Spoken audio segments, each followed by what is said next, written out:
involved. How did you draw the conclusion? Yeah, you know that I was involved in a whole bunch of different things, where I was the center and the #1 player in those things. Satsrup never ever used my quotes for what happened with things like Ratha Yatra in 1970 that I was 100% in charge of and did everything about.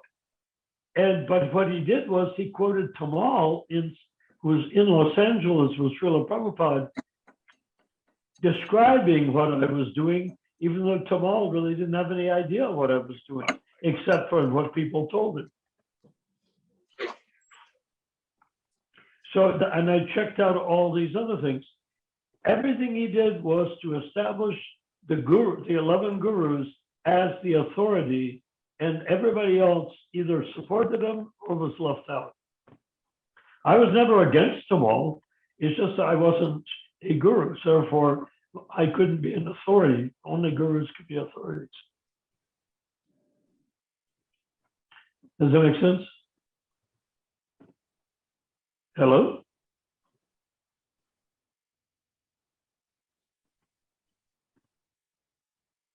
Oh, sorry, I was muted. Sorry, I was muted. So the main purpose for Satsarup writing the Lilamrita was not to glorify Srila Prabhupada, but was for establishing themselves as successor acharyas or bogus gurus or initiators, whatever you want to call them.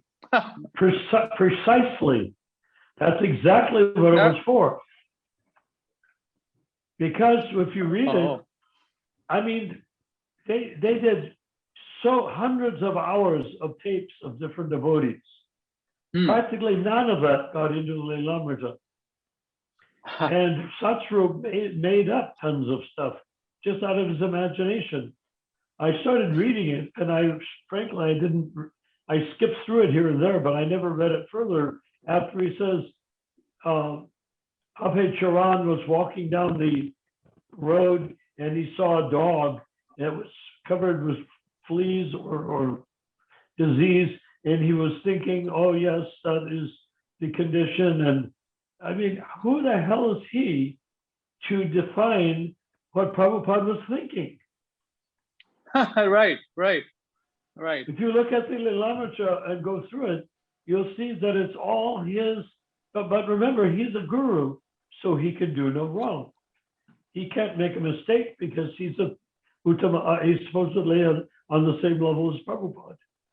So whatever he writes has to be accepted as the truth. Wow. Even though he's making it up is rather bad, ill-worded fiction. Yeah,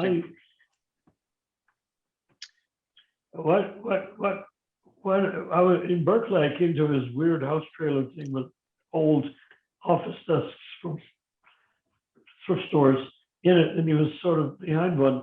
I came up these steps, and he looked at me, and he said resignedly, I imagine you are here, I guess you are here about the Lilamrita.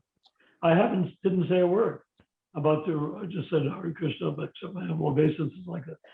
You must be here about the Lilamrita. I looked at him sardonically and I said, oh, I see. There must have been many people coming before me, if that's how you think, you think I came.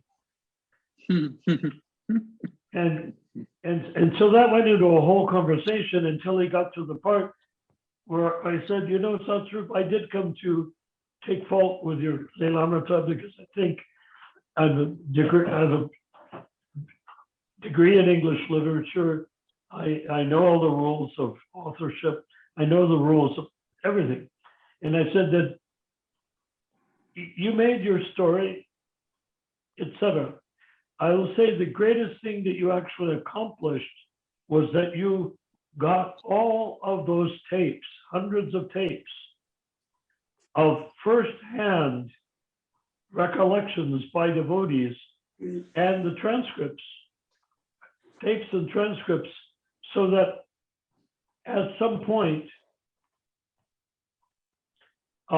someone else can look at those, listen to those tapes and read those transcripts with a cool state of mind and write a real history of Srila Prabhupada. Wow. I said You to told him, him that. Wow. He right must to have his been face. shocked. Right. Well, he's very Cringing, tall, probably. but he was sliding down in his chair until practically his nose was touching the desk. And Wow. I said, this is after some conversation. Then I said, you do have the tapes and the transcripts, don't you? I He got figured burned. they should be in a, like where they keep, you know, valuable jewels in Right. Switzerland or something of that sort, you know? Right. He looked at me sort of like desperately and pitifully at the same time. I said, I sat up straight, practically in a mood of a person to execute the person I'm talking to. And I said, you do have those, don't you? Where are they? I said, in that sort of, you know, my Mars and Saturn voice. What did he say? He said, well, he started stammering. He said, well, the Prabhus put them in a shed at Gita Nagri. And I said, yes. And the shed burned down. Oh my God. So Krishna. I sat up. I stood up 1 inch from killing him. Wow. Which might have not been such a bad idea.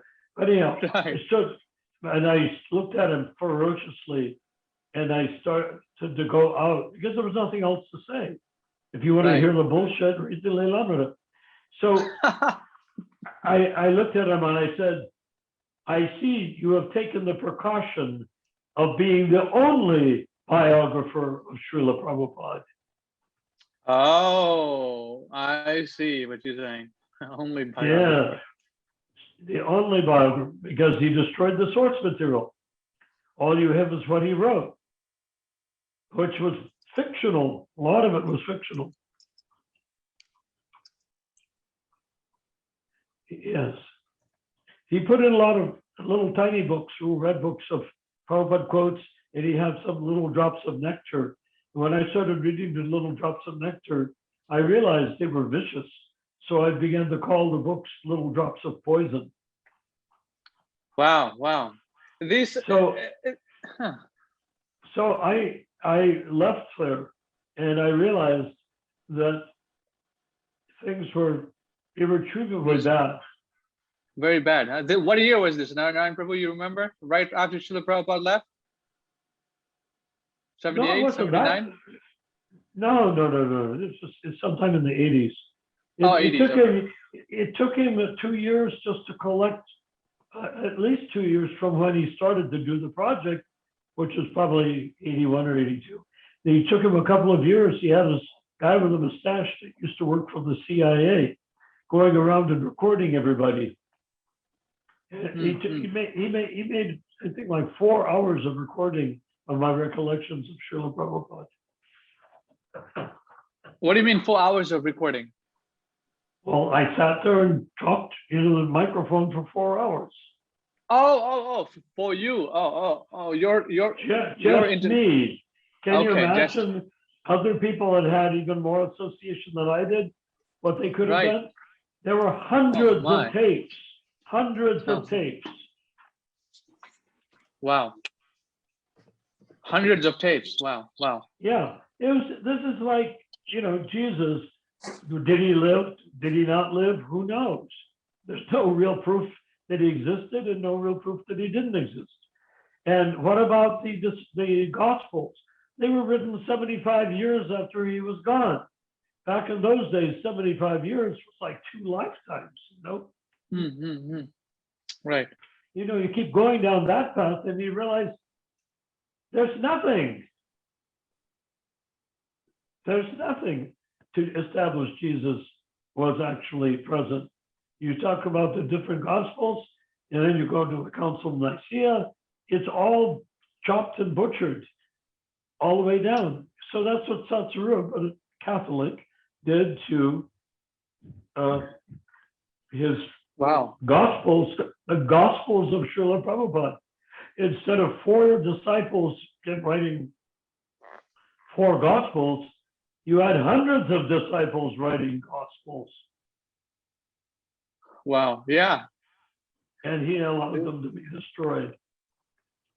This Satsarup, and you think he purposely burned it up? I'm sorry? You think he purposely burned the transcripts and the tapes and all that? You think so? Oh, well, he said that the Prabhus, meaning his disciples, put them in a shed, and the shed burned down. Wow. Now, why would a shed burn down? I mean, if you have something stored there, even if it's a garden tools, you don't want the shed to burn down because you have to replace the garden tools. Yeah. So I don't know, but all I could probably say is that at some point, people probably started criticizing the Lamrija, and I would say that his Prabhus, his disciples, may have deliberately set fire to it to prevent anything but their guru's account from being the authorized biography of Srila Prabhupada. I see. Wow. And if you want to know why he has pathological headaches, that is only one reason.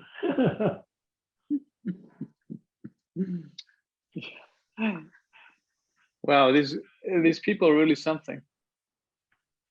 Well, it's typical at every age.